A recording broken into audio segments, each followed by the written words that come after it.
What is going on, guys? Dalton here, back with another episode of DC Collects. Today we're back in the fish room, guys, and I'm going to be showing you how to clean a Fluval FX6 canister filter. So let's do it, guys. Okay, guys, things you're going to need to clean your Fluval FX6 canister filter. First up, guys, is a bowl or container.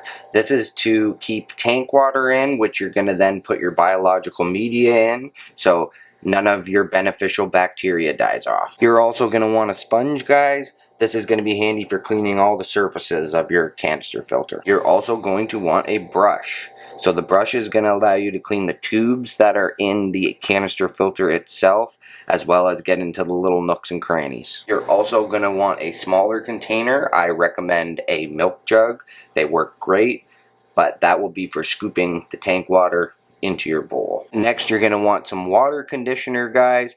This is to condition the water that you're going to fill the canister filter back up with. It's going to be fresh water from your tap, so you're going to want to condition it before you get the filter back up and running. And that's everything you're going to need to clean your filter, guys. So let's get into the filter. Just going to grab some tank water first, guys. So this is my 125-gallon Pike Cichlid tank, and we are cleaning the Fluval FX6 that is currently running on it. So like I said, you're using the tank water from the tank that the filter's coming from.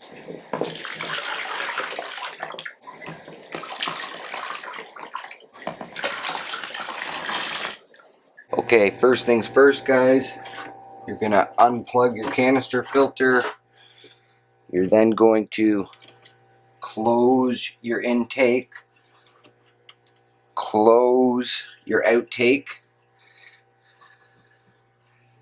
and then see these little red tabs here, guys? Those are the push-in parts. That is the release for both of these intake and outtake tubes. What I do is I wrap my towel around the tube so that I can still use my finger to push in the button.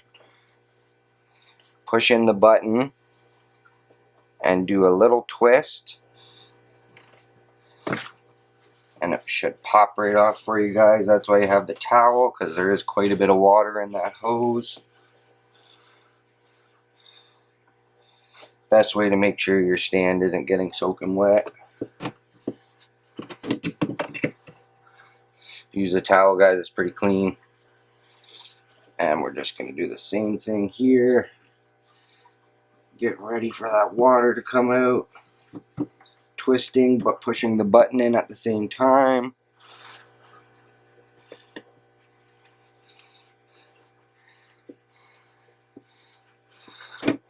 Perfect, guys. Most of the water is going to come out the first tube that you take off of, actually. So the second tube is never that bad.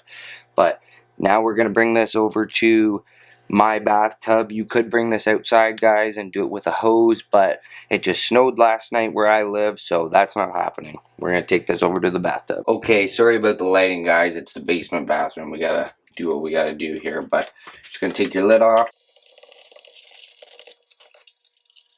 Take the lid off, guys. I usually just give it a quick brush like that. Give it a rinse when you get a second, but you want to take your tray out first.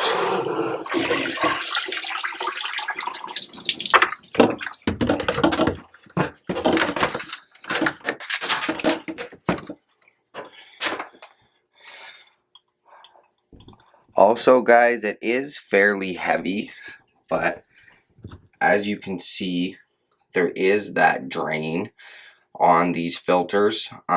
So it comes with a hose. If it's too heavy for you to get anywhere while it's completely full, you can attach that hose that comes with it to there and drain out some water before you move it. But if you're strong enough to carry it, you can skip a step. So gym motivation, boys and girls. Gym motivation. Okay, guys, so you're gonna dump out your main canister. Definitely holds quite a bit of water. This one's pretty filthy. Oh yeah, got sand and everything in here. This is all waterproof too, guys, but you want to make sure it's nice and dry before you plug it back in. This is where you're going to want to get your sponge and your brush in here and just clean everything. Okay, get that nice and clean, guys. Move it off to the side. Guys, take those out. Separate all your trays. Make sure you get your biological media, guys. And you're going to put it in to that bowl of tank water that we got out earlier. Okay, so now I'm going to clean all of my sponges that are in here, rinse them out as good as I can. I'll show you guys when I'm done. Okay guys, now you're going to put everything back together. I won't lie, that took me a pretty long time. It was pretty dirty. The way you want to tell when to clean your filter though, guys, is if your biological media, which mine was not dirty at all, if it is covered in fish poop, that means you've waited too long. If, you know, I don't think there really is too soon of cleaning your filter, but if there's not very much fish poop in there too, you might have been able to wait a little bit longer. But the biggest thing is don't let it go too long, guys. Not only will it cover your biological media and have less surface area for the beneficial bacteria to grow, but it's going to make your canister filter work harder, which is going to take away life from it. So we're going to get this put back together now, guys.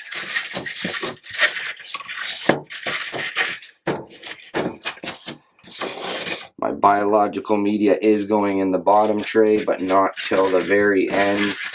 I'll explain to you why here in a second.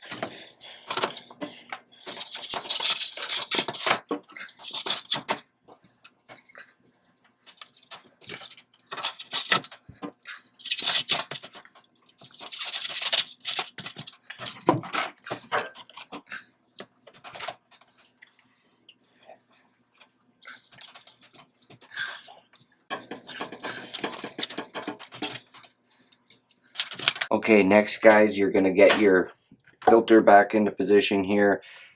Add water conditioner for 5 gallons of water. So whatever your water conditioner bottle says for 5 gallons of water.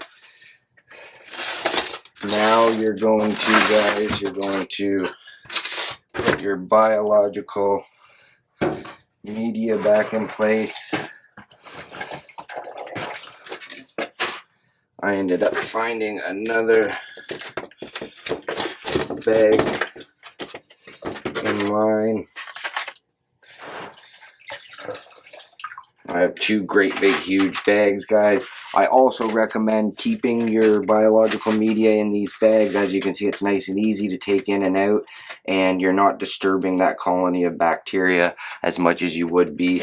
I've seen people just chuck the biological media right in here, and when you take it out and clean it, guys, you will kill a lot of your beneficial bacteria. So just gonna stack it back up. You don't have to rush, guys, but you don't want your biological media sitting out for any longer than it has to be.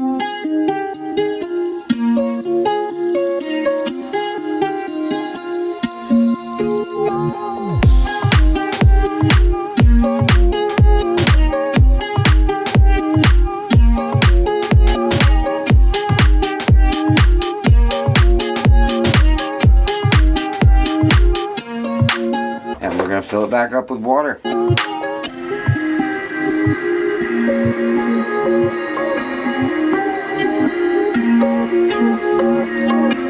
Okay guys, so you just want to fill it up till it's about that far from the top of this rim. That, like I said, that's if you can carry the whole thing. It is pretty heavy. This is the FX6 is pretty big, holds a lot of water. So if you can't carry it, you're going to want to take it over to, you're going to want to put it back underneath your tank and then finish filling it from there until it's that far from the top. And they say there's a minimum amount of water that you need to start this filter, self-prime it, and a maximum, but I just find if you fill it up till there's that much from that rim every time, it starts up perfectly for you every time, guys. Okay, so it's full again, guys. I did just want to show you too, the way I set up my pads is I always start, so this is probably your coarse sponge, that's probably a medium sponge, and then it gets finer as I go down. So as I mentioned, it comes up the sides and gets forced back down the middle. So my finest pads are at the bottom, so that's the last layer that they go through. So it picks up the bigger parts theoretically, and by the end it's got all the fine stuff, and then nothing ends up on your biological filtration.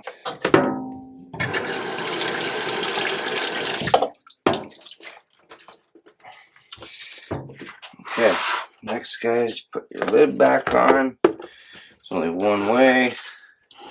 You're gonna push it down.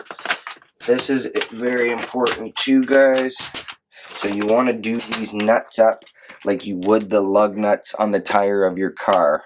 So you want to do opposites, working your way around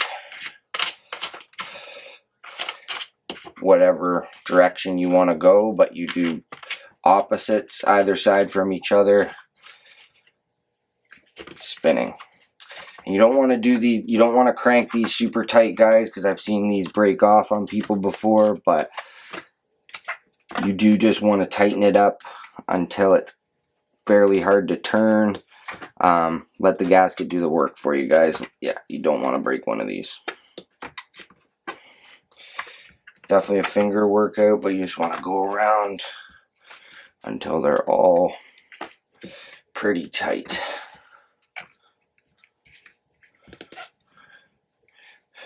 Okay guys, it's ready to go back on the tank. Hey guys, we're going to get this hooked back up now, but before we do, smash that like button guys, smash that subscribe button, turn on post notifications, that way you'll know when I post more content as soon as I post it.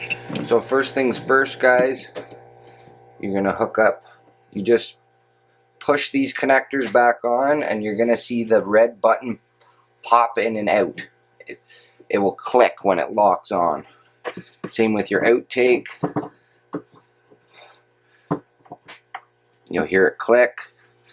Obviously, it's pretty important that you have your outtake hose to the outside and the intake hose to the in. Make sure you don't put this in backwards. Next, you're gonna open your intake, open your outtake. As you can see and hear, it's now purging all the air from the canister, guys. As soon as that air is purged though, guys, you can go ahead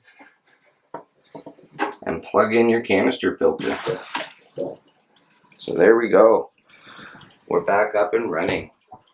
You can see the cloudiness coming just because of all the stuff that I just stirred up in there, but that will clear up very shortly. Anyways, guys, that's all I got for you today. That's how you clean your Fluval FX6 canister filter. Really appreciate you guys watching today's video. Like I said, hit that like button, hit that subscribe button, guys, and we'll catch you in the next video. See ya.